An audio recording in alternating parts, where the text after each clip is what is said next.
For the last 3 decades, Knowledge Center at Bursa has offered technology, resources, services, space, and a sense of community. Since 1985, 14,000 titles have been collected, with care and attention to high financial literacy standards.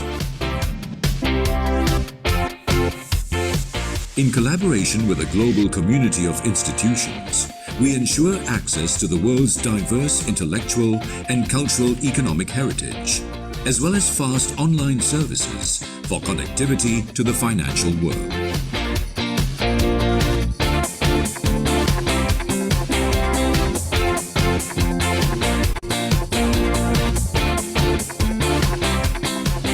Serving the Bursa Malaysia community and beyond, Knowledge Center at Bursa empowers you in your trading and investment analysis research. Financial information at my fingertips. Visit Knowledge Center at Bursa Malaysia today for the collections, for the services, for the sense of community.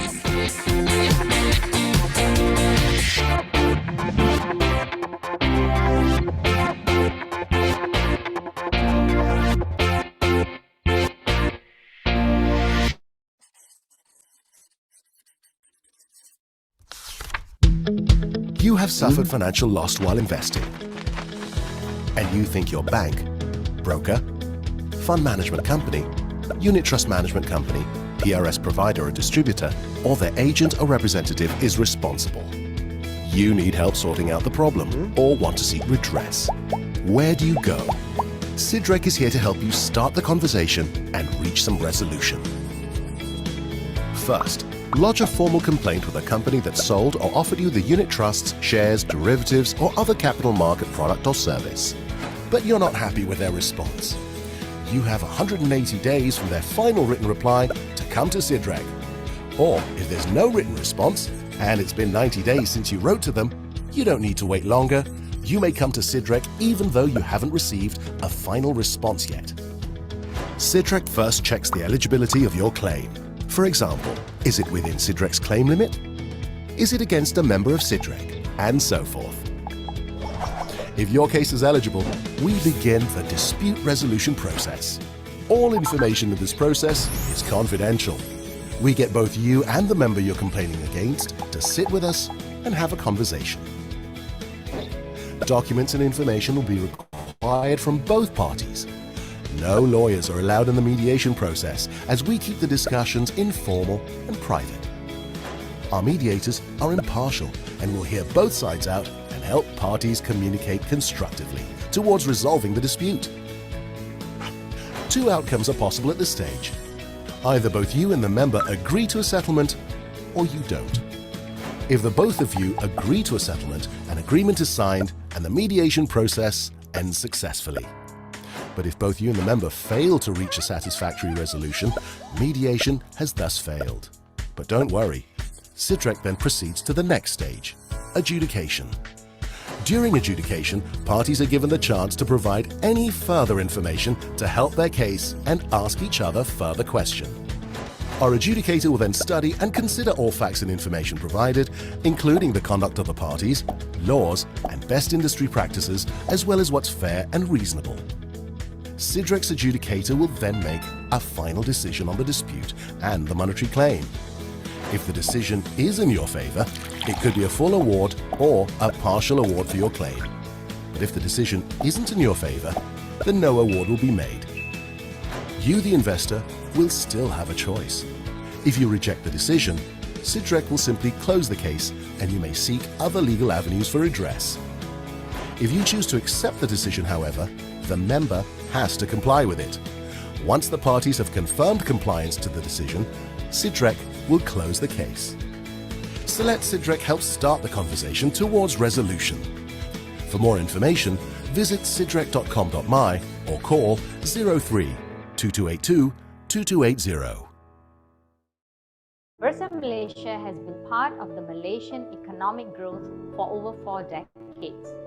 We have been working relentlessly to create a transparent, efficient, and vibrant stock exchange. While we've been working at building a vibrant marketplace, inclusivity and contributing towards economic growth, we have also channeled efforts and resources towards supporting the community at large. Shares to Share is one such effort, which has been developed to create positive impact towards society and the environment. To put it simply, Shares to Share is a transparent and easily accessible facility that enables investors to donate their listed securities or proceeds from the sale of their listed securities towards charity through Yayasan Bursa Malaysia. You can donate odd lots or even board lots. The funds from the sale of these shares will be channeled to approved charitable organisations and their respective initiatives or projects. Bursa Malaysia has waived its portion of the transfer fee, clearing and trading fees for all transactions that are conducted under Shares to Share. The participating brokers of Shares to Share have also agreed to waive their portion of the transfer fee and brokerage. The charitable organizations that have been selected have undergone the necessary due diligence process and have been duly approved by an independent selection committee. At least 500,000 populations live with some kind of disabilities. They are most of the time being left behind. We need to empower them, otherwise they will continue to be the liability. A lot of human resources wasted from this group of people. We provide a lot of support for persons with disability who are young adults and adults. We have a social enterprise called Project I'm Possible, where we managed to hire all persons with disability to work here. We have a cafe, bakery, weaving, and we have an art gallery.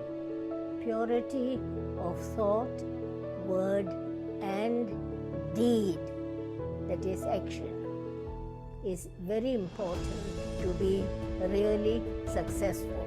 We must know some skills to be able to help us then paperwork.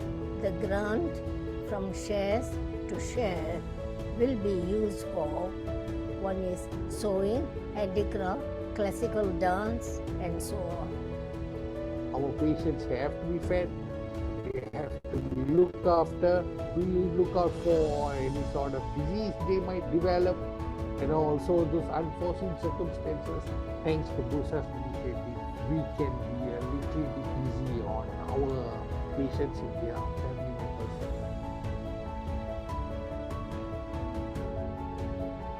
Donations will all be channeled to organizations that are involved in the sustainable development of Malaysia. The Shares to Share scheme offers you the chance to do so in a simple and effective way. Bursa's Shares to Share allows us to do good by donating our shares to charities. You join us in making a difference to the society by donating your listed shares.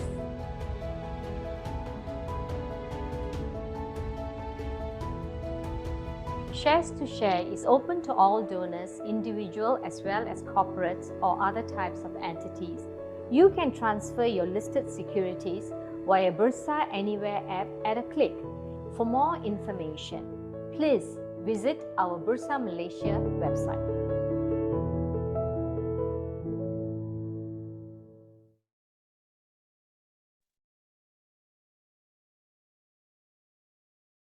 Hello everybody. Welcome to today's webinar brought to you by Bursa Malaysia and managed by our company LifeChamp. Today, our webinar title is Trading Warrants in 2023, Trick or Treat. So welcome everybody. My name is Shen Chu. I'm the moderator for this session. Now, warrants are leveraged financial instruments. If you get the direction right, it may help you to amplify your returns.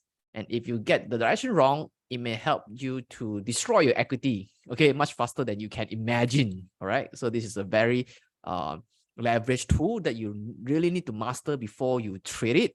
And today, we're going to examine and explore how do we use warrant effectively. And on top of that, we're going to learn how do we gain foreign market exposure through locally listed warrants. So before we begin, as usual, disclaimer. whatever is shared in this session is only for educational purpose. In no way that we give any recommendation for you to buy or sell any listed securities that we mentioned here. If you decide to make any investment decisions, you're 100% responsible for all your investment risk. All right, today we are very honored to invite one of the renowned issuers of warrants to come on board to share with us more about structured warrants. And he's none other than Mr. Andrew Lai, who is the warrant specialist from RHB Investment Bank. So allow me to briefly introduce him. Okay, Andrew is the RHB Investment Bank in-house warrant specialist. He has 8 years of experience in the equity derivative team. He has also done many structured over-the-counter derivative transactions for corporates, financial institutions, and ultra-high net worth individuals. He has covered clients from Malaysia, Indonesia, Singapore, and also Hong Kong. So without further ado, let me introduce Andrew. Andrew, how are you today? Hi everyone. Good today. It's all right, cool. Let me unshare my screen and hand the control over to you.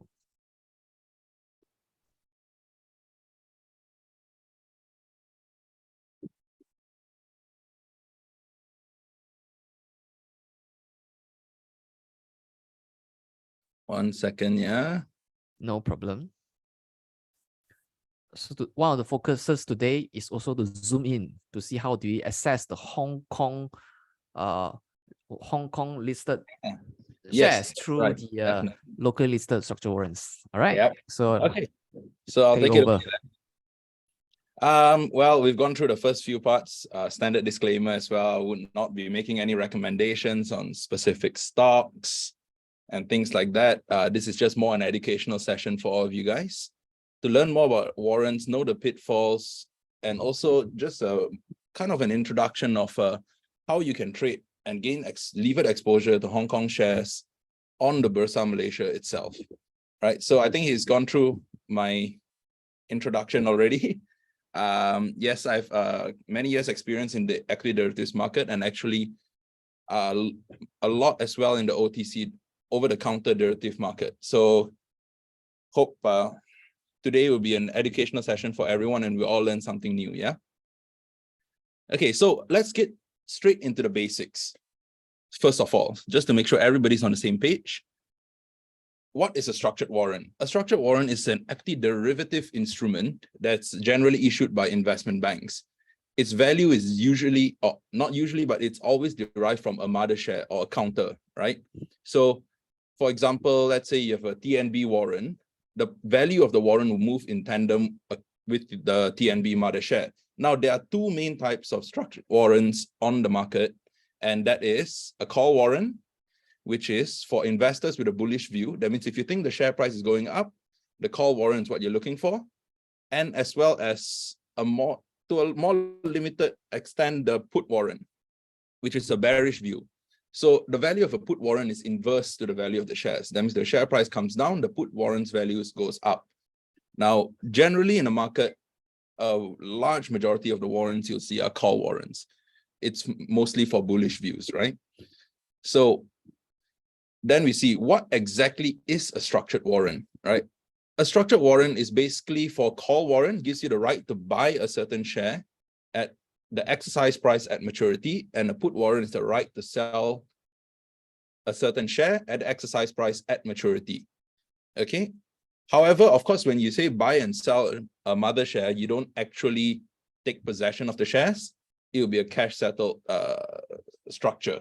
What do I mean by this, right? So since call warrants are by far the most popular structures in the market, we'll use mostly call warrants as examples in this session today. So a call warrant, what do I mean when I say a right to buy a share at exercise price at maturity? That means at maturity, this is a simple way to show you what you will get at maturity, right? The market price at maturity minus the exercise price divided by the exercise ratio. Now, keep in mind that in call warrants, if the formula that is shown on screen here is less than 0, that means the market price is below the exercise price, you don't lose any additional money. The settlement is zero, right? So this very simple example, just to highlight how it is at maturity, is when market price is, let's say, 150 and your exercise price is 1 ringgit, and a simple exercise ratio of 1, your settlement is 50 cents, which is market price minus exercise price. Now, how do you derive the value of a warrant before expiry, right? So before expiry, the value of the warrant is generally a function of what the expected price at expiry is. So if the share price is not expected to move at all, and the current price is also 150, then you will see that the warrant value is 50 cents. If it's expected to move, then your warrant value will fluctuate depending on market expectation as well as the volatility of the shares. Okay, so then the next question I think most investors have always asked is, what is the benefit for investors? Why buy a warrant? If it moves in tandem with the mother share, why buy the warrant? Why not buy the mother share? Now, this is the biggest benefit for investors when it comes to trading structured warrants. And a lot of people go to great lengths to get this specific benefit in many other ways, which is leverage. Leverage on mother shares is the main benefit for structured warrants. What does that mean? That means when you might make a profit with a mother share, your profits with a warrant is amplified if you put in the same amount of money. But of course, you have to beware, because when it comes to leveraging, it's a two-way street, right? If you get bigger profits when the share price goes up, what happens when the share price goes down? You also get bigger losses. So investors should be very careful when it comes to using leverage in general, not just on structured warrants. Okay, so what is the power of leverage and how can it help you as an investor?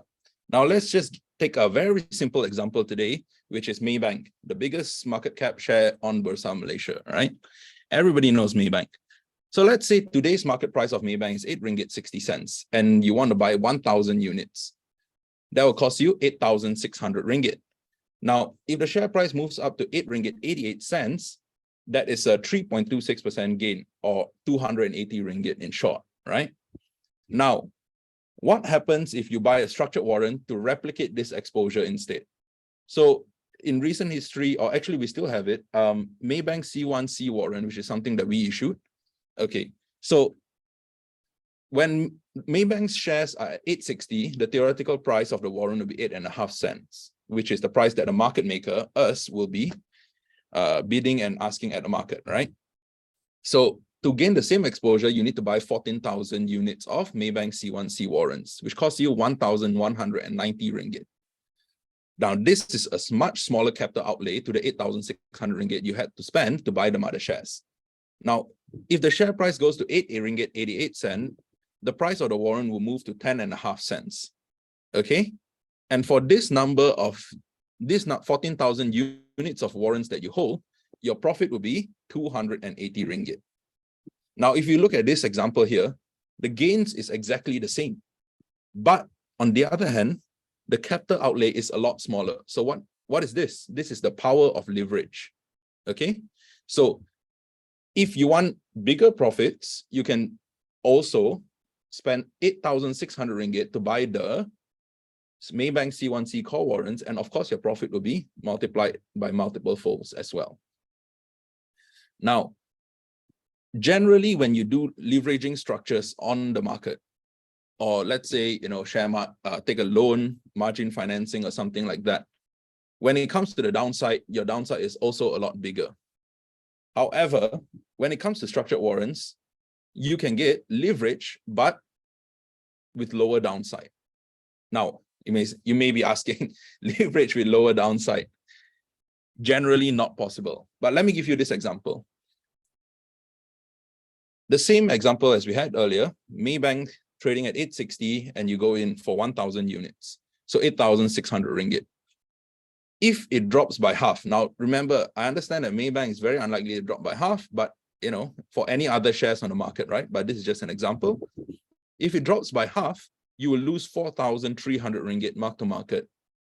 Now, what happens to the call warrant? If the call warrant, if the Maybank shares drops to 4 ringgit 30 cents, the call warrant, even if it's valued at 0, your maximum loss is 1,190 ringgit. So do you see how using a structured warrant to replicate an exposure can also protect you from the downside, where your loss on buying the mother share will cost you half your investment, but on buying the structured warrant, although it costs you your whole investment, the capital outlay is a lot less.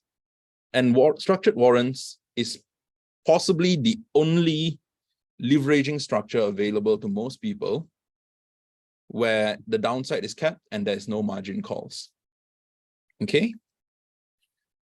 So just to give you an example of how leverage can help you either gain more exposure with the same amount of money, or possibly also reduce your risk at the same time if you want to. This is just an example of the historical chart of Alibaba. Alibaba is 9988 Hong Kong. That's their stock code in case some of us are not aware. And Alibaba C26 is a structured warrant that RHB has issued previously, and it's still on the market. In fact, very hotly traded in the past few days because of the Chinese market spike. Okay, so let's take a look at the historical performance of Alibaba C26 against the mother share. Now, in gray here, this is the mother share, or blue, I think. Yeah, blue. And in red is the Alibaba C26 structured warrant. Now, you can see if the mother share goes down a little bit here, the warrant goes down by a lot. Now, as the mother share moves up, the warrant price goes up by a lot as well. So the leveraging factor here gives you a bigger downside as well as a bigger upside if you buy the same value of both. Okay, and then you can see as Alibaba comes down in value, the structured warrant also comes down a lot faster. So leveraging is a double-edged sword. You can get more, you can also potentially lose more. But if you know how to use it wisely, you can help. It can be something that can help you manage your portfolio a lot better and generate positive returns, or what they call alpha. Now, a few things I want to highlight, things to look out for, pitfalls of trading structured warrants that we see are very common mistakes that some investors make.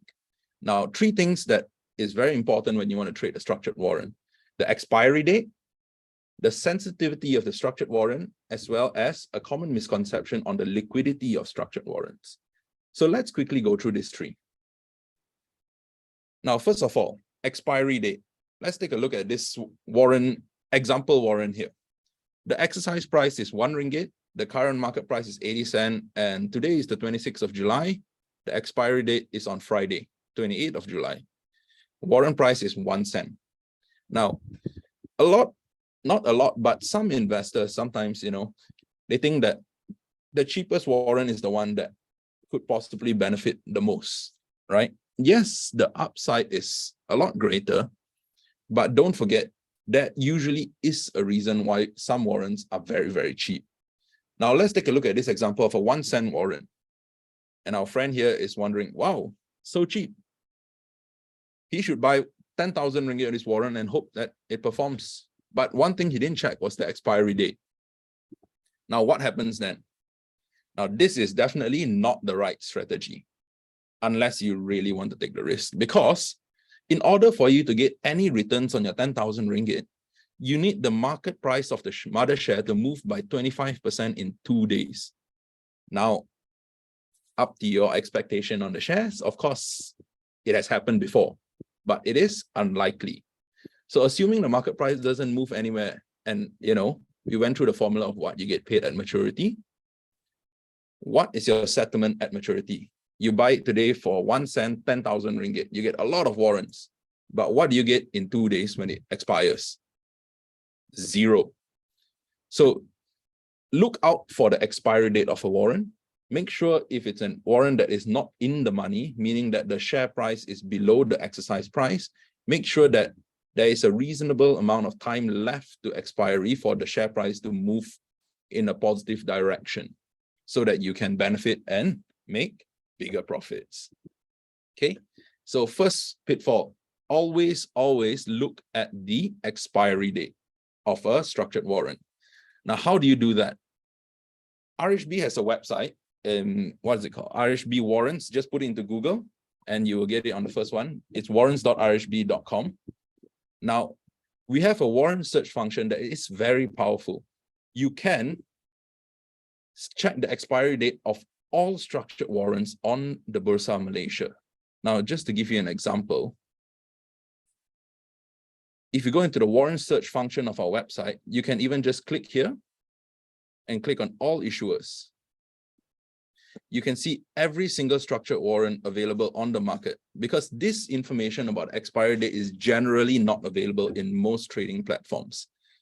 So always check when the expiry date is. This is very important so that you avoid losing all your money. Now, the second one, warrant price didn't move when the mother share moves. Now, we've seen a lot of cases where, you look at the mother share moves, hey, it's gone up by X amount. How come my warrants didn't take off, and how come I didn't make money? Is somebody cheating my money?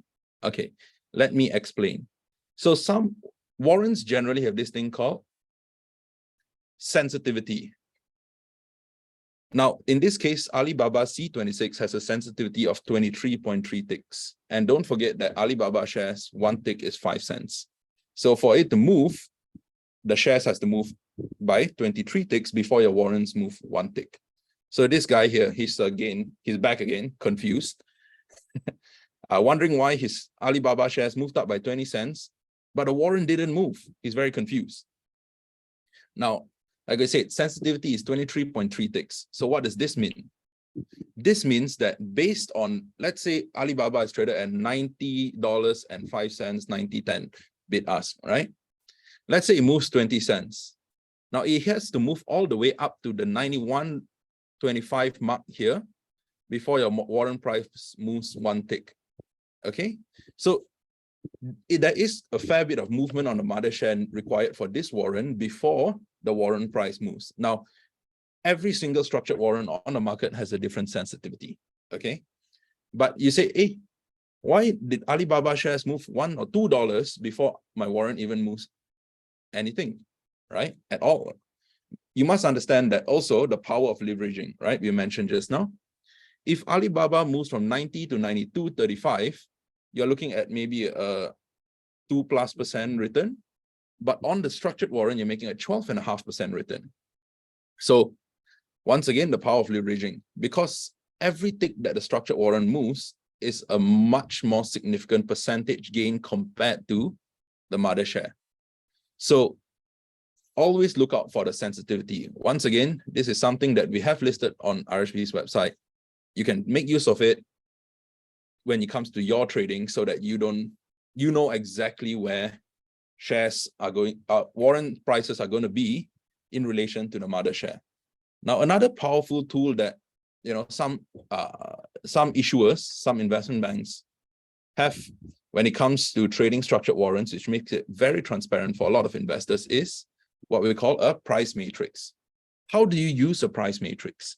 Now, a price matrix is a very simple tool. It tells you exactly where the warrant price will be, the bid ask put in by the market maker or the issuer when the mother share is at a corresponding price. So, for example, here you have Alibaba C26 and Alibaba C30, right? You can see that Alibaba C26 is less sensitive than Alibaba C30, which has a sensitivity of 12.3 ticks. Okay, so how do you use this matrix, for your trading? Now that you know exactly where your warrant will be when your mother share price moves a certain amount up or down, you can automatically, at the start when you buy a warrant, know where your take profit level is when the mother share is at a certain price or stop loss at the bottom. Okay, so make use of this tool. And let me just give a quick example on our website here, where you can just go into the warrant matrix and you can just search for, and on our website will be any of RHB's issued warrants. And for other issuers, you have to check on their website itself. Not all issuers have a matrix, I believe, but it is a very powerful tool that is available nowadays that makes it a lot more transparent and easier for warrant traders to know where their warrant price should be at. Now, thirdly, we are looking at liquidity. Now, this is a very common misconception in the market. BYD C22 in this example, traded volume 0. So our dear friend here is back and he's looking at this warrant and he says, oh, this warrant has no value, better not buy. This is it's a bit of a false impression. So why do I say this? Now, most people or most of you guys are very familiar with the share market. Share market, you are buying and selling from each other, right? There's no market maker. That means there's nobody providing the liquidity if there's no other investors buying or selling the shares. So you need liquidity in the market, existing liquidity in the market to make sure that this counter that you want to buy, you can get out when you want to get out. Okay, zero traded volume. Now, this is a common misconception when it comes to structured warrants. And now, why do I say this? Now, every structured warrants on the market has a market maker to provide liquidity. Okay, so what do I mean by liquidity? Now, although the traded volume is 0, if you look at, well, when I did up the slides, BYD C22 had a bid volume of 500,000 units and an ask volume of 500,000 units. That means although the traded volume may be 0, there is ample liquidity in the market itself when you want to buy or when you want to sell. This is what the market maker does. The market maker will be there to provide the bid liquidity and the ask liquidity so that when you want to enter, there is liquidity. When you want to exit, there is liquidity as well. Of course, not all structured warrant providers provide the same amount of liquidity. So it's very important to know which issuer you're going for as well, and do they have a good track record of providing the necessary liquidity for the size that you're looking to trade. Now, just an example of BYD itself, there are other warrants on the market where you can see that the bid and ask volume is lower.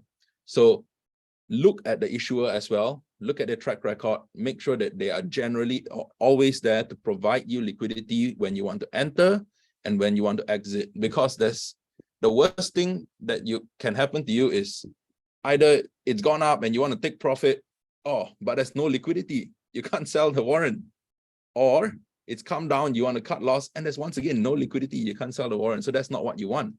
So look for an issuer that provides you that liquidity, that assurance that when you want to exit, they are there to buy the warrants from you as well.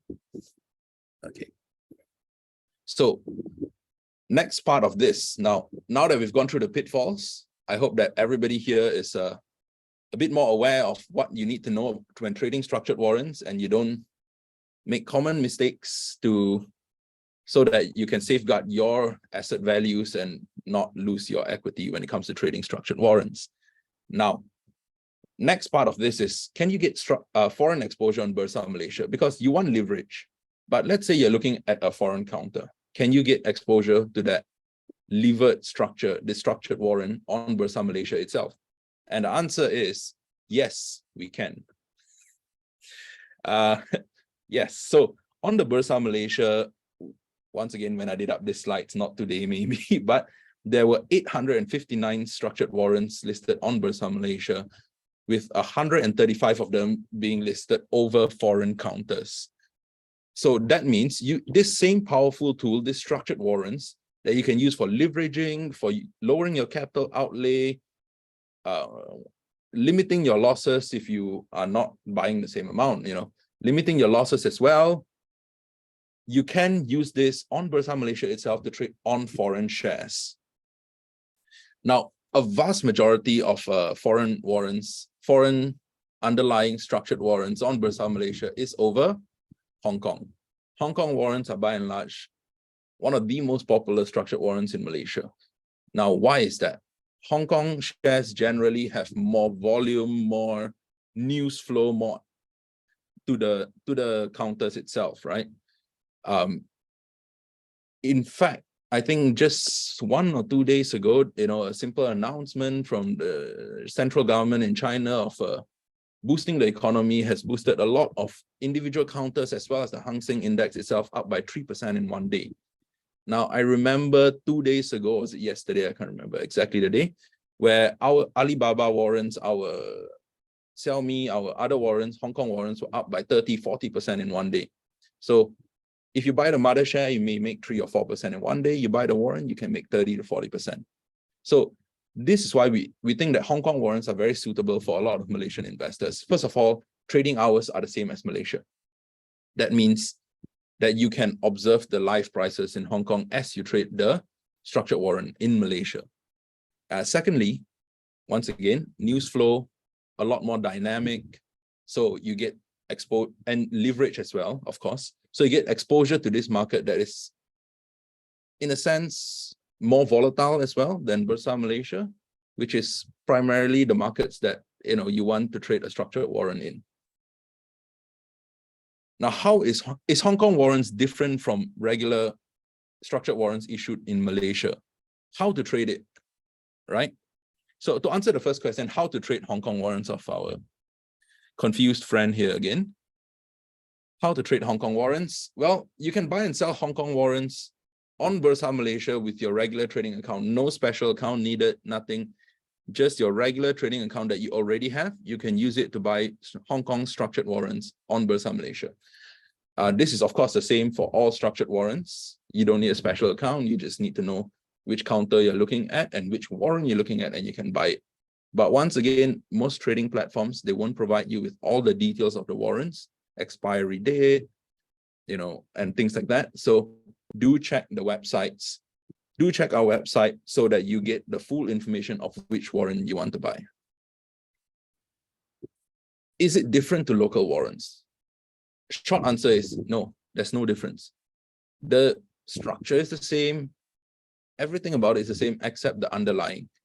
Now, of course, the only difference between foreign or Hong Kong structured warrants compared to local or Malaysian structured warrants is the mother share is listed overseas, and you have that small element of FX. The FX is rebalanced as and when it moves as well. So that's about it. But Hong Kong warrants listed on Bursa Malaysia are priced in Ringgit Malaysia as well, so no currency conversion needed. But then again, the next question is, why don't you just buy the shares in Hong Kong directly, right? Nowadays, a lot of you guys, I believe, are very sophisticated investors. You know what you're doing, and you know how to buy Hong Kong shares directly. Now, firstly, generally transaction costs to buy counters on Bursa Malaysia is cheaper than buying on a foreign market, generally, of course. Also, your lower capital outlay, because you generally spend less money, less capital to get the same exposure using a structured warrant, will also dictate that your transaction cost will be lower, because the brokerage and whatnot is a percentage of how much you trade, the value. The second advantage of trading Hong Kong warrants instead of buying the shares directly is, and we covered this earlier in the session, leverage. Leverage on Hong Kong shares. This is what you get with Hong Kong warrants on Bursa Malaysia. Bigger profits, of course, potentially bigger losses as well. And it's probably one of the few avenues that most people can obtain leverage on Hong Kong shares currently. Which Hong Kong warrants do you want to trade? How to choose a stock? Well, this one will apply to any stock, not just Hong Kong warrants, any warrant, okay? Now, first step, there's a lot of structured warrants on the market, 135 in fact, listed over Hong Kong counters. You got Xiaomi, Alibaba, Kuaishou, Tencent, BYD, almost anything you can think of, right? How do you decide which one is right for you? So step one, know which counter you want to trade. Similar to trading shares, you need to know and understand what the company does, why you want to trade the counter, and how does it move. Understand the mother share. Understand what affects the price movement. Understand how certain news flow will impact the share price of the counter that you're looking at. And identify why do you think that there's going to be a movement in the near term. Because once again, we mentioned just now, always check the expiry date of a structured warrant and know that you want to take profit within a shorter tenure, not to wait till expiry generally. Okay, so because of that, you're looking at a shorter tenure of trade, you want to make a profit So always identify why you think there's going to be movement in the mother share in the near term, so that your structured warrants will make you a good profit. Now, this is the same for Hong Kong warrants, it's the same for any structured warrants. Always know why you're trading it. But it's generally unadvised to just hear someone else trade it and say, oh, I also want. That's a very common thing that a lot of people do, but know why you think the mother share will move before you trade. Basically, know why you want to make the trade. Yeah. Step 2. You already know which Hong Kong shares you're looking for, but which warrant do you want? For the same counter, there may be many different warrants. Now, compare all the available warrants. How do you do that? Now, if you look at our website here, earlier I showed you the warrant search function. Let's say you're looking for Alibaba. Alibaba RHB has 2 warrants, but you can just click on all issuers and you can see all the structured warrants, which is quite a few, listed on Alibaba shares and traded on Bursa Malaysia. Now, you can see that all of this have a different details, different terms within the warrants itself, different expiry dates, different sensitivities, and different leveraging ratios. Okay, so once you understand all these, you can choose the structured warrant that fits fits your view on the shares, fits your expectation on where the share will move. Now, if you think the share will move, let's say maybe $1 or $1 up, okay? Taking a structured warrant that has a sensitivity of 62 ticks, which is $3 before your warrant price moves, might not be the best strategy. So compare the terms of all the warrants on the market and know which one suits what suits your expectation the best, suits your trading strategy the best. There we go. Identify which warrants best suits your trading strategy. So once you have figured out which warrant suits your trading strategy the best, make sure you're comfortable at the prices that you're entering into the structured warrant. Not just the structured warrant price, but the mother share price. Because sometimes, some shares generate a lot of hype over the near term, right? AI shares or something. Now that's the big thing. Previously it was ESG, or previously it was tech as well, right? So all these shares can shoot up in price. Now, make sure that the price that you want to enter at is a price that you're comfortable with, and you believe that, or you think that there's still upside. There's a reason why you think there's upside, and make sure you're very clear about that. Okay. So then, now you've already identified your counter. You've identified which warrant you want. Now what? Step 3. There's no step 3. You know which one you want, which counter you want, which warrant you want. The only thing to do is buy. Okay. So thank you very much, everyone. Look forward to taking your questions. Please ask anything you want, and happy trading. Shane? Yes, thank you so much, Andrew, for sharing with us the essentials of warrant tradings and how do we gain exposure to the Hong Kong market with locally listed structured warrants. All right. So if any questions for our speaker, please write them in the Q&A box. So we'll, not the chat box, so write them in the Q&A box so we can address your questions accordingly. So just to let you guys know, I actually finished a bit quicker, so I want to take more questions from you guys, because I understand that I can't answer everything that everybody wants within the presentation. So anything you don't understand, anything you want to know, please ask. I'm here to answer your questions today. Write your questions at the Q&A box here. So the first question is, normally, what is the cost like for trading warrants? So, okay, so this is quite a simple one. The cost of trading structured warrants. Now, generally speaking, or not generally speaking, actually always, structured warrants are traded on Bursa Malaysia like any other listed shares. So your brokerage, stamp duty, and all that stuff, those are your general transaction costs, and that depends on your broker. Now, there's no additional cost to except to what your broker charges you, basically. All right. Thanks for answering the question. The next question is by Tan. Is RHB issuing Hang Seng Index structured warrants? Is RHB issuing Hang Seng Index structured warrants? Yep. Hang Seng Index structured warrants, no, RHB is not issuing. Okay. Will you consider issue one? We are considering. Considering. Yeah. All right. Thank you so much.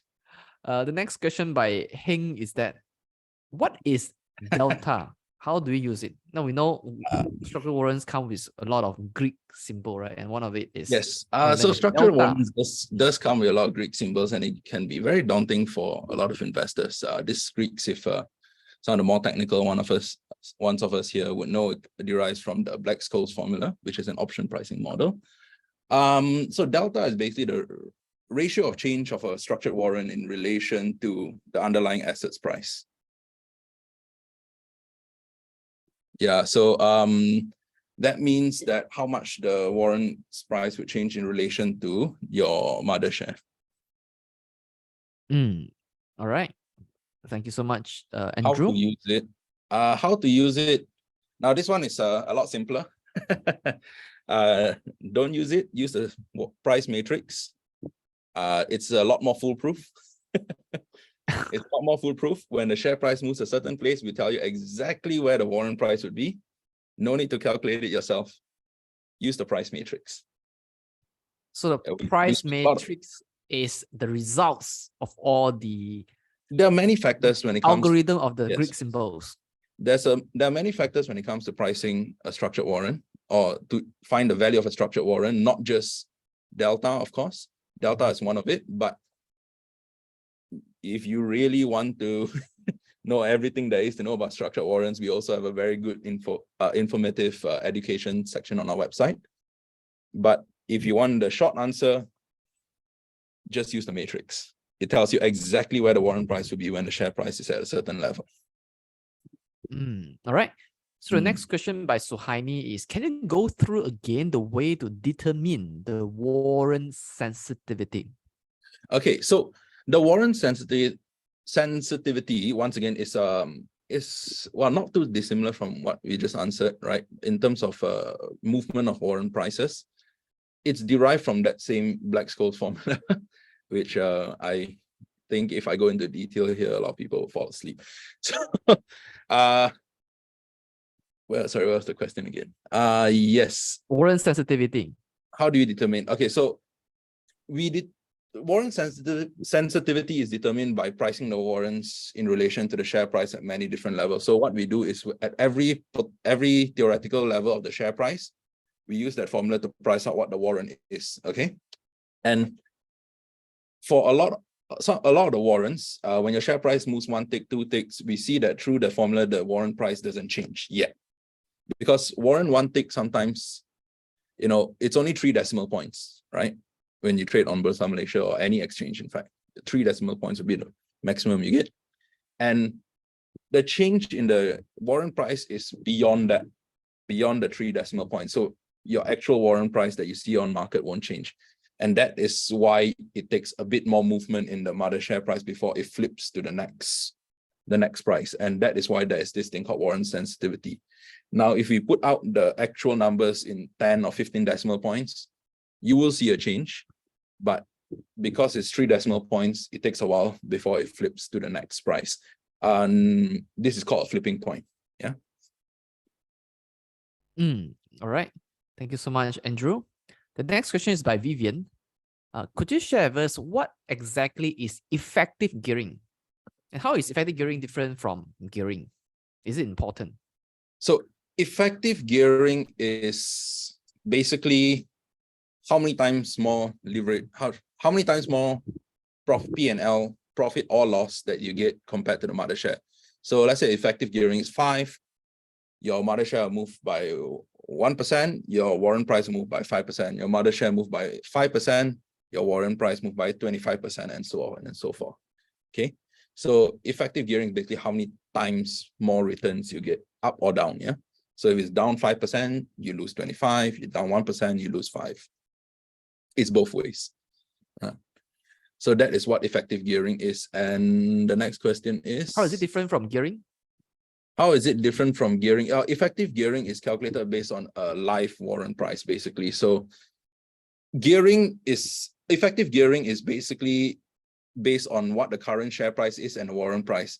Now, effective gearing changes as your share price and your warrant price moves. So the more in the money your warrant is, that means the higher the mother share price is above the exercise price, the lower your effective gearing is generally going to be. So it's a dynamic number. And is it important? Right. Yes, it's very important. You want to know how many more times returns you're getting, right? So yes, this is one of actually the most important, one of the more important terms that you will need to know when it comes to trading structured warrant. That's a very good question. You can choose whether you want a highly geared warrant or you want a lower geared warrant.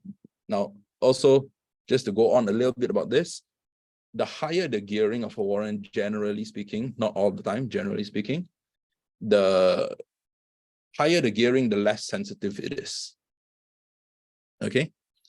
Generally, not all the time, but just in general, know that if your gearing is very high, usually your sensitivity is also very low. That means your mother share needs to move a lot before your warrant moves one tick. Yep.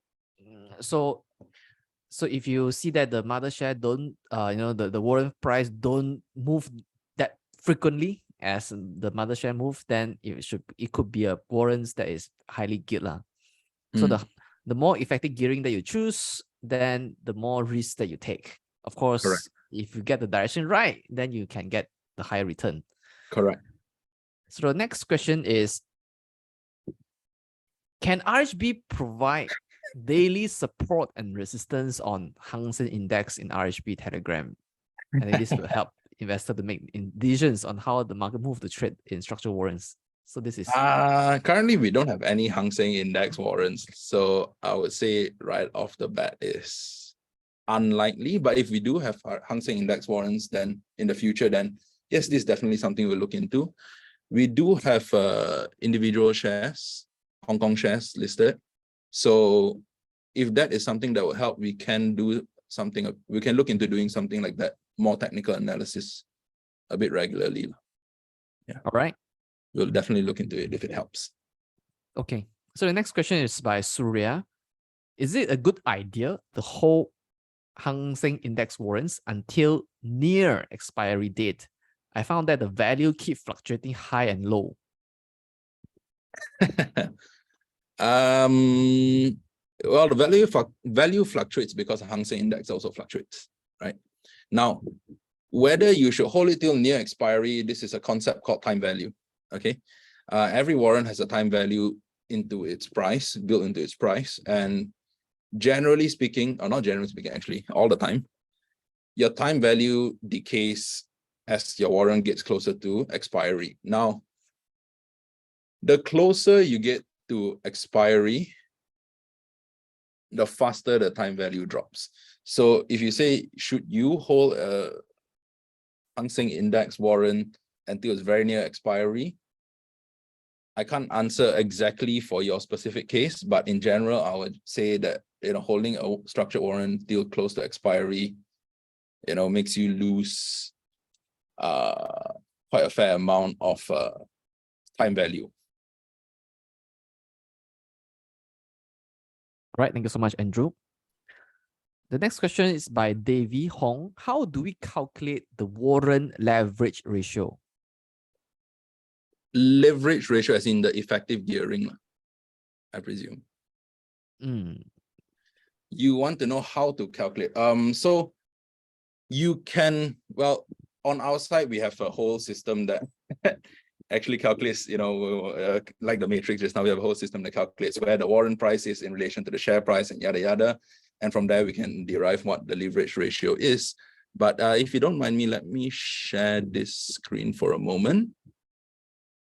On our website here, instead of having to calculate it by yourself, in our warrant search function, the effective gearing is actually just literally listed down on all the warrants on the market for you guys. So Just go to the website, you have the number. It's a lot easier. Yeah. All right. So refer to the issuer's website. Okay, usually they display that. Oh, you don't even need to refer to the issuer's website. Our website has effective gearing for all warrants, even not ours. So you can just use our website also. Okay, sure. The next question is by Ilman. Can you explain about premium? Because I think about premium. people always think that premium shows that how much, how much money that issuers are making, right? And it tells us like how cheap it is. Actually, the premium has close to nothing to do with how much issuers are making. In fact, so premium, we spoke about a bit about it just now on the other question where we talk about the time value of a warrant, right? The time value comes from the uncertainty that you have up, from the current share price up to expiry, where the warrant price would be then, right? So it stems from the time. It's called time value because it stems from how much time you have left for the share price to fluctuate and hopefully fluctuate in the right direction. Okay, so what was the question again? Premium. Premium, right? So premium is generally a sort of a fixed hard number, not percentage, but usually it's displayed as a percentage. So when your warrant is very far out of the money, you'll see that your premium is very high, okay? Because most of the value of the warrant is in the fluctuation, the potential movement of the share price instead of the current share price, right? Let's say if your warrant exercise price is 1 ringgit, your warrant price is 120, you have an intrinsic value built in of 20 cents, right? Whereas if it's out of the money, your intrinsic value is 0. So, basically close to 0. So the time value of a warrant is basically how much fluctuation you can have left before the warrant expires. And it's usually a fixed number. So when the warrant's out of money, your premium will look like it's very high. And then when the warrant's in the money, your premium looks like it's very low. Okay.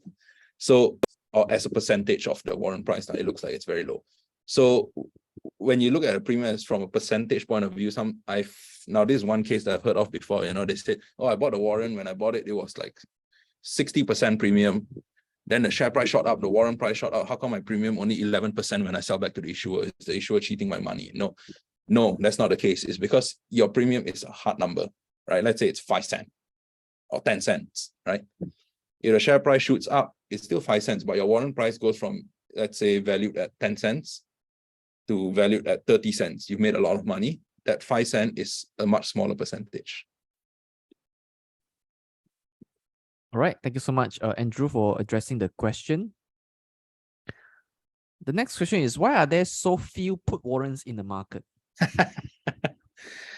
Why are there so few put warrants in the market? That's a very good reason, actually. So as a issuer of structured warrants, banks generally don't take much directional risk. So, share price goes up, we are usually on the back end, we are usually hedging our positions, right? So we don't make money when share price goes up, we don't lose money when share price goes down, or we don't make money when share price goes down either. Okay, we're usually quite neutral to the market. So the reason why there are very few put warrants on the market is because in order to sell you a put warrant where we have to pay out returns when the share price goes down, right? We need to be able to short the share.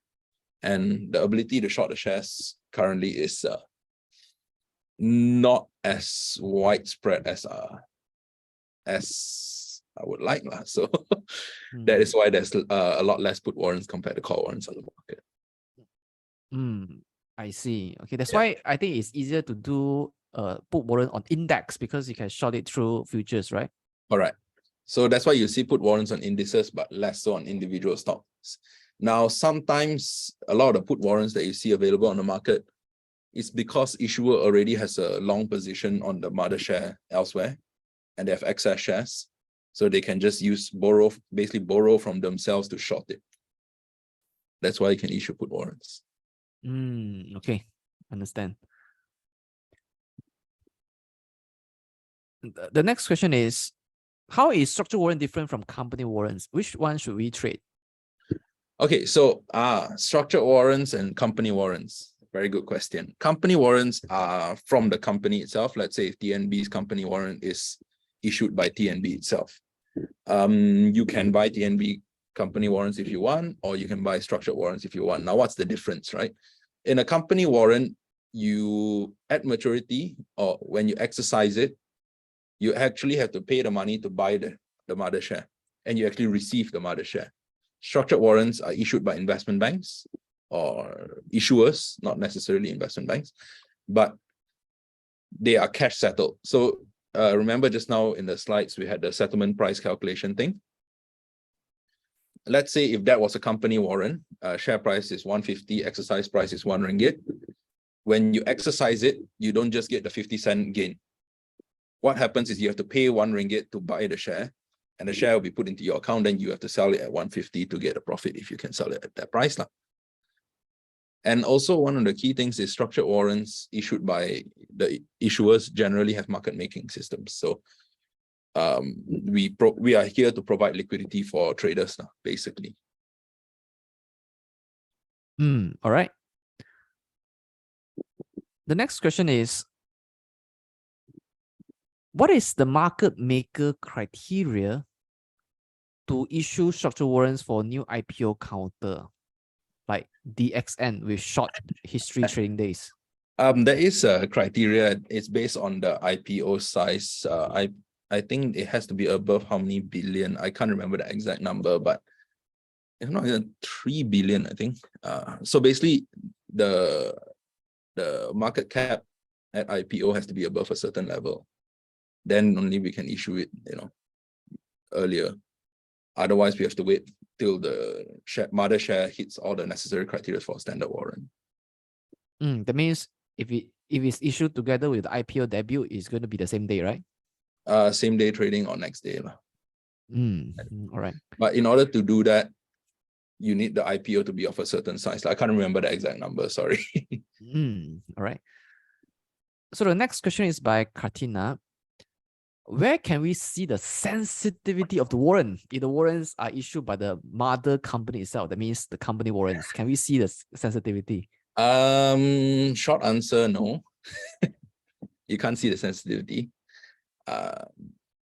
Although I would say it's less important for company warrants, because in structured warrants, the prices are dictated by, not dictated, but the prices are generally, when the mother share is at a certain price, the corresponding warrant price is sort of formula driven. Okay, so the market maker provides the liquidity at that set price. When the mother share is, let's say, 1 ringgit or 2 ringgit, the warrant price will be exactly this and this, and market maker will bid and ask at that range, so that there's liquidity in the market. Now, on the company warrant, that system may or may not be there. Generally not, I believe. Generally not there. So what happens is, even though you can find the sensitivity of the warrant, the price is still dictated by market movements. So it's less important in a way. Yep. So if you, essentially what Andrew means is that if you trade company warrants, the price of the company warrants is subject to the market forces, the supply and demand dynamic. Okay, there's no market makers who is going to make market for you. So you could be trading at a premium, or it could be trading at a discount. So it just depends on what the market think the company warrant is worth. But for trading structured warrants, it is essentially the market makers will try to ensure that they're market making it at a fair price to you. Yes. So it's very formula driven. Yes, exactly. Unless the inventory is sold out. Well, yes, but then even if inventory is sold out, if you want to exit, the market maker will still be there to bid. Yep. Yeah. Just that when you buy, then you may not be able to buy at the fair price determined by the formula. You could be buying from a third party who is a third party seller who is selling his or her structured warrants to you. Correct.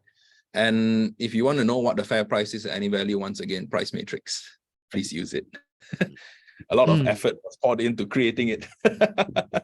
Okay. Now, Andrew, I realized that sometimes when the warrants are not fully sold yet, but it's indicated fully sold. So why are the issuers keeping some inventory?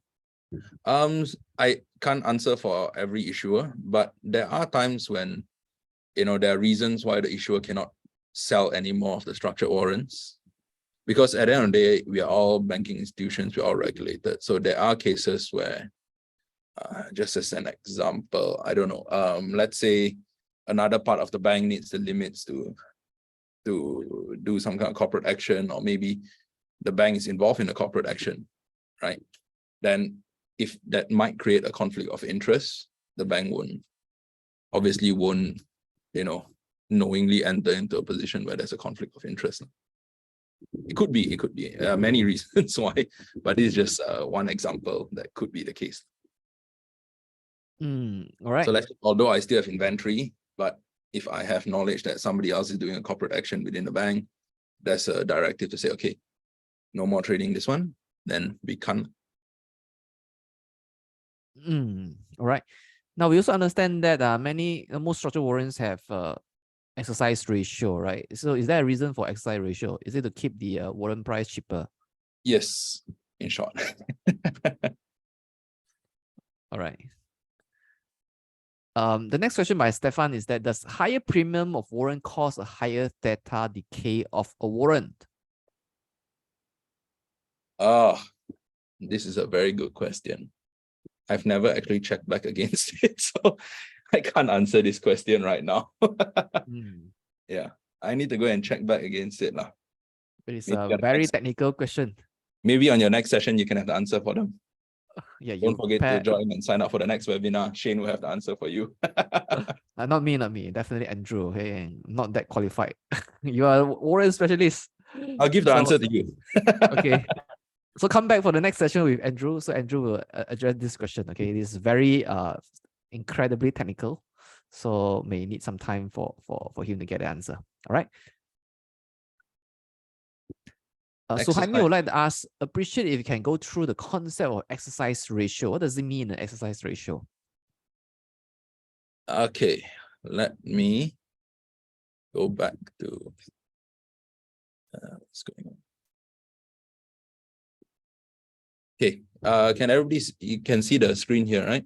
Yes. Now I got to go all the way back to this. Okay, so if you look at this here, the exercise ratio is at the bottom of this formula. What does that mean, right? It's essentially how many warrants, for purpose of calculation, how many structured warrants you need to convert to one mother share at maturity, right? So let's say in this example we have here, you're talking about market price is 150 at expiry, exercise price 1 ringgit, and your exercise ratio is 1 times. So if you put into this formula, you get 50 cents per warrant, right? Now, if the exercise ratio is 2 times and you put into this same formula, you're getting 25 cents. That means you need 2 warrants to convert to 1 mother share, theoretically. But of course, everything is cash settled, so it's calculated into cash and the settlement is made in cash.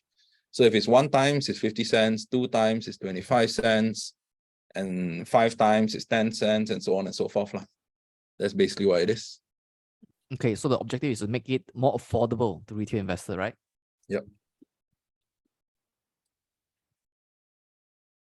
The next question is by Kok Long. If the underlying price is in the money, will the time decay become 0? No, time decay will still be there. Like I said just now, time decay is a fixed ringgit value. Okay, so that decay is still there, but it affects the warrant price as a percentage less if the warrant is in the money. As a percentage, the ringgit and cents amount is still the same. Yep, but remember that the time decay is steeper closer to the expiry date. Yes. So always check the expiry date. Yes. The next question is, if the underlying asset is in PN17 or the trading is frozen by Bursa Malaysia, so will the structured warrants also be held on hold?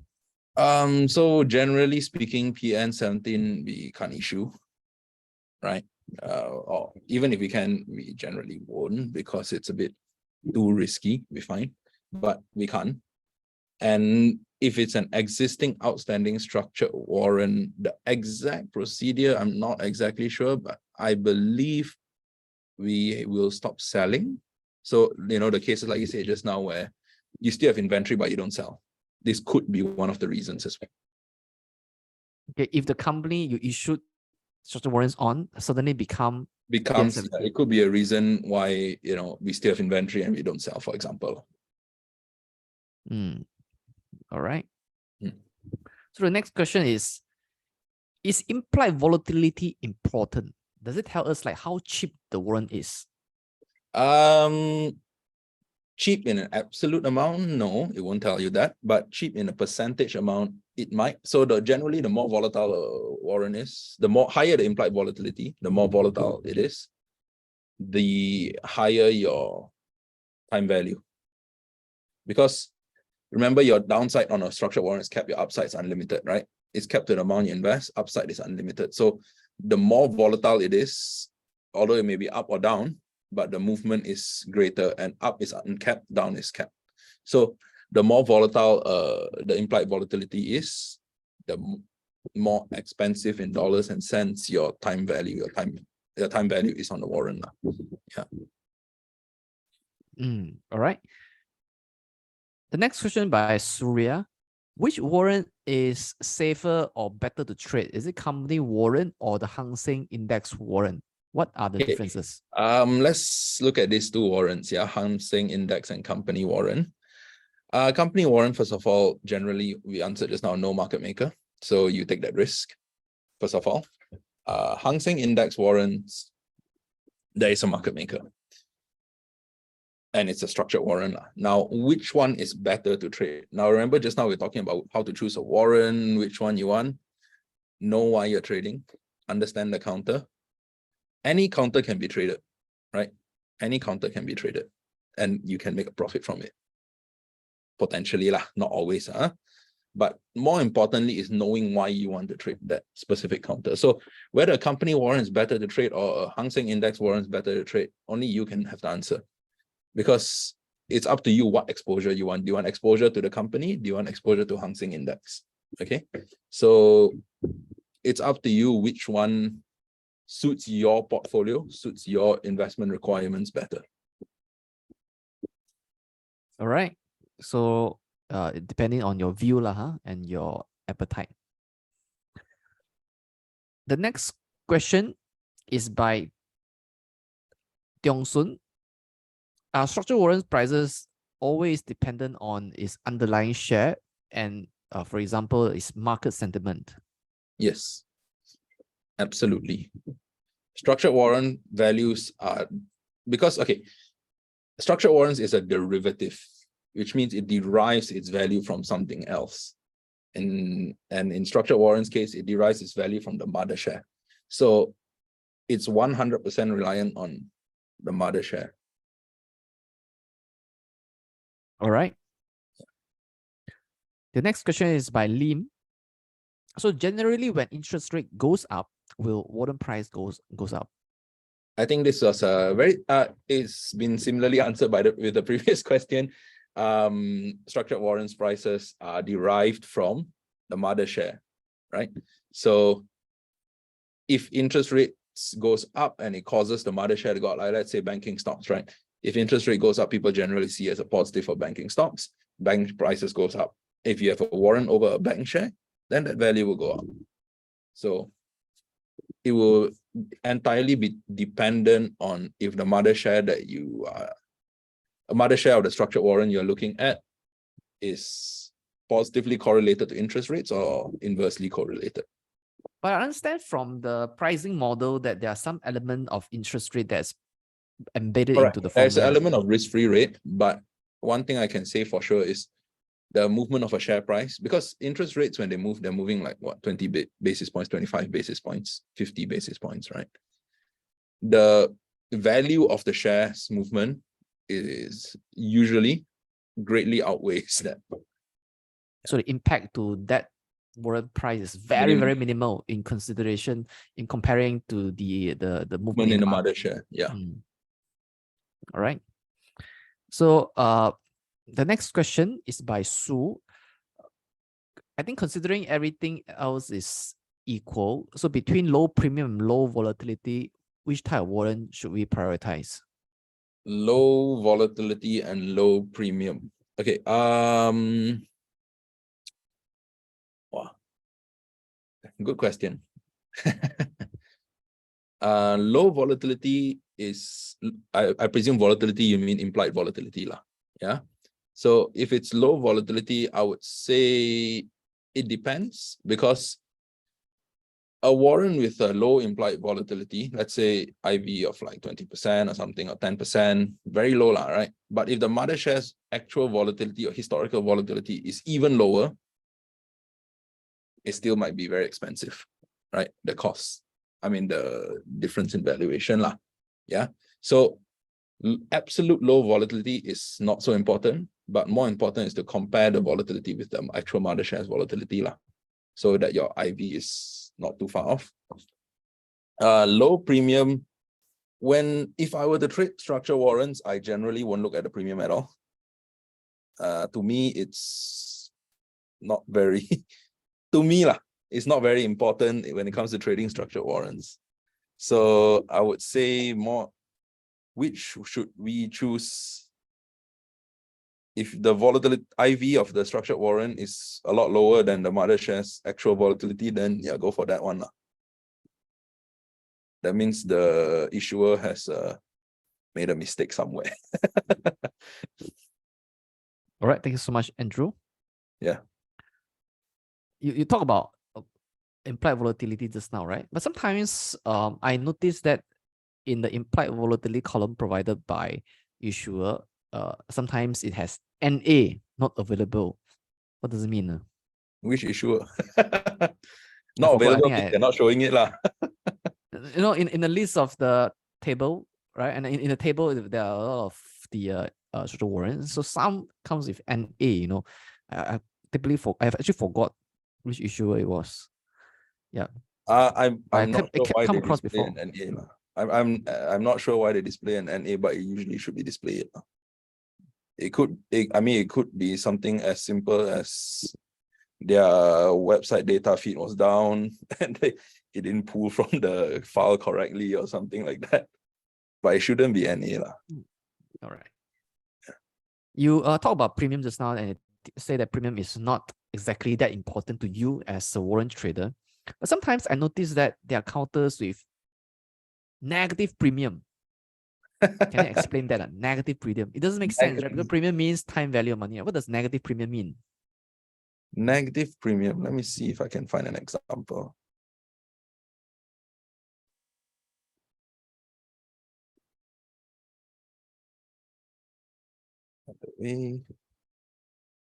Negative premium. What does it mean?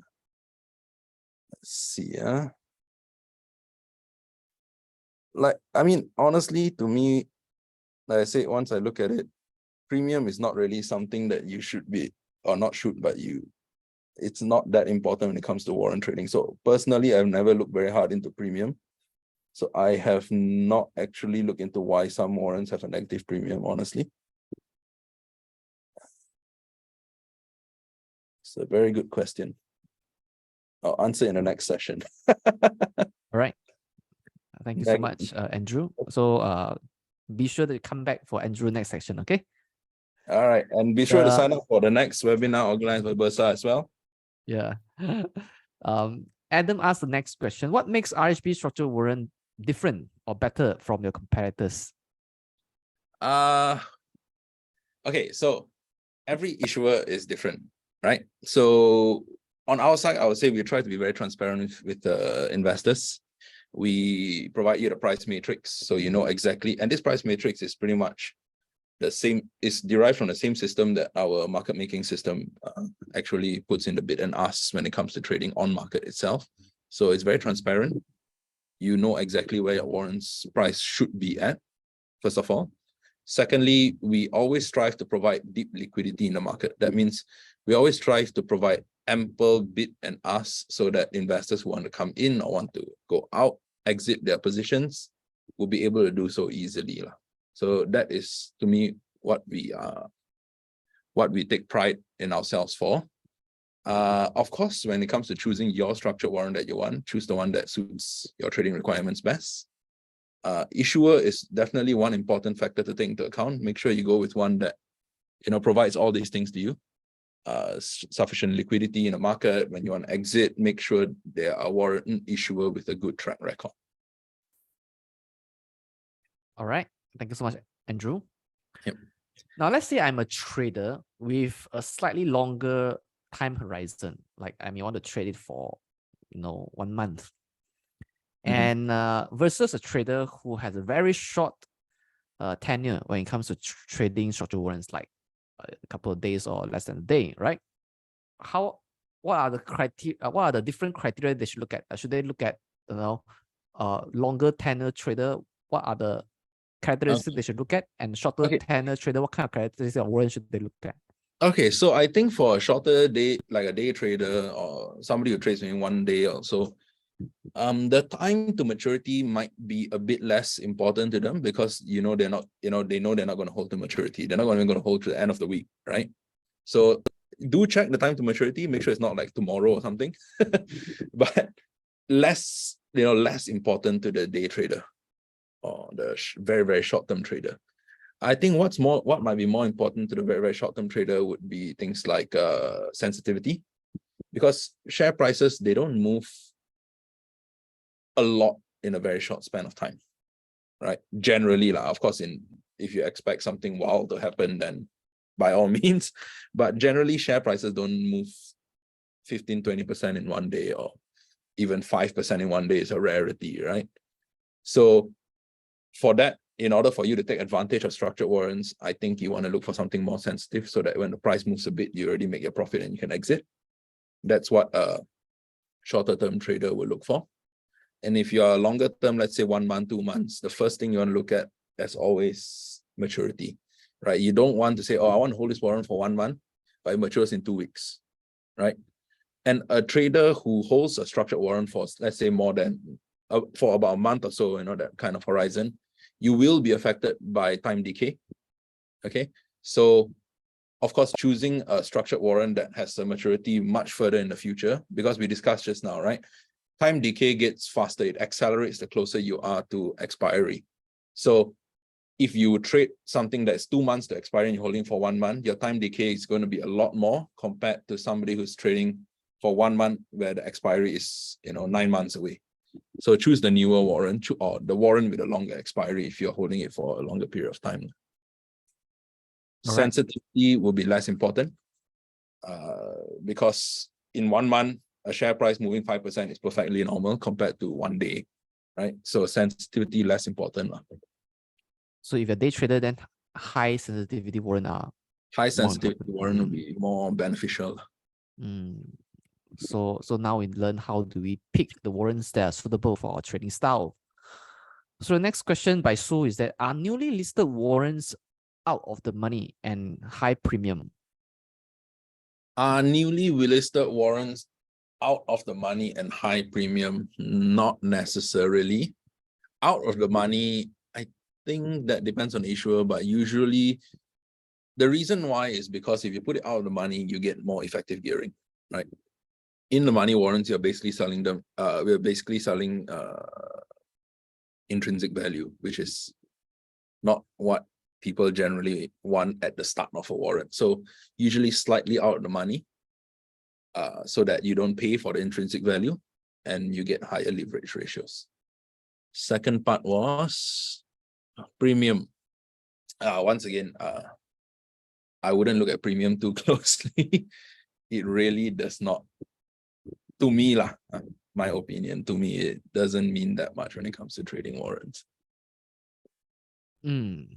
All right. More important than premium is knowing where your price would be as the mother share moves. Knowing your gearing, your sensitivity, these kind of things are a lot more important. All right.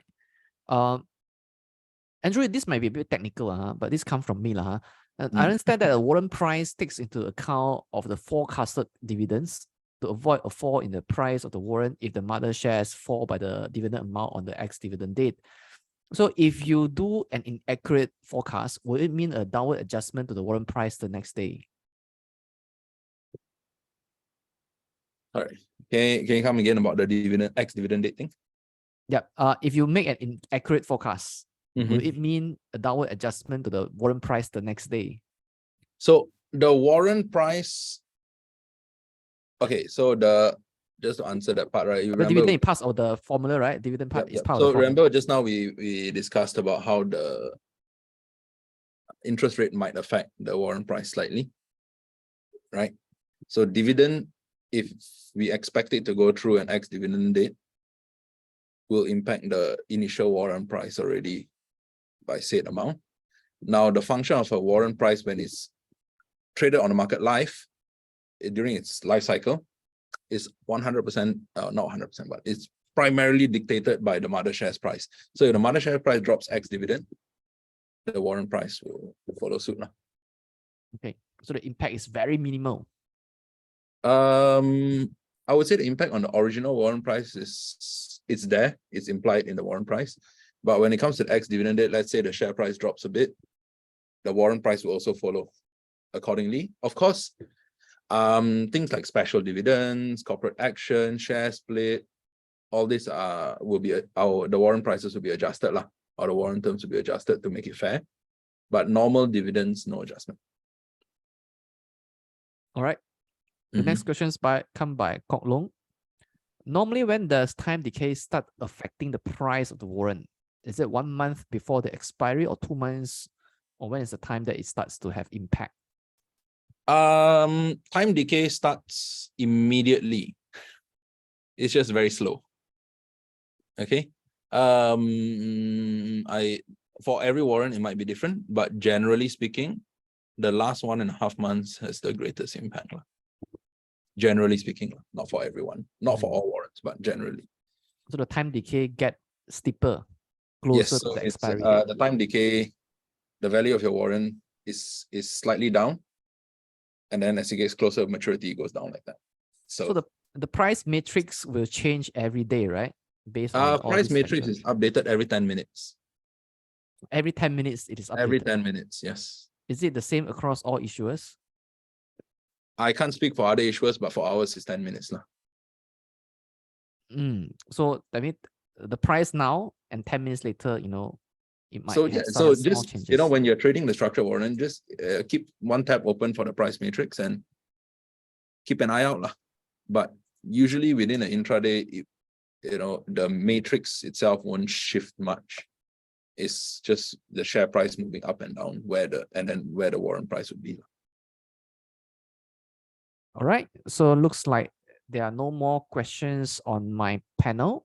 So we want to thank Andrew for doing this segment for us, trading warrants in 2023, trick or treat. All right, hope that all of you here have hopefully it's trick lah. Hey, sorry, hopefully it's treat. Sorry, hopefully it's treat, not trick. All right, yeah, so hopefully it's a treat. So yes. Ladies and gentlemen, just heard from the warrant specialist from RHB Investment Bank, Mr. Andrew Lai. All right. Thanks everyone for tuning in so late. Okay, I'll leave it to you, Shane. Yep.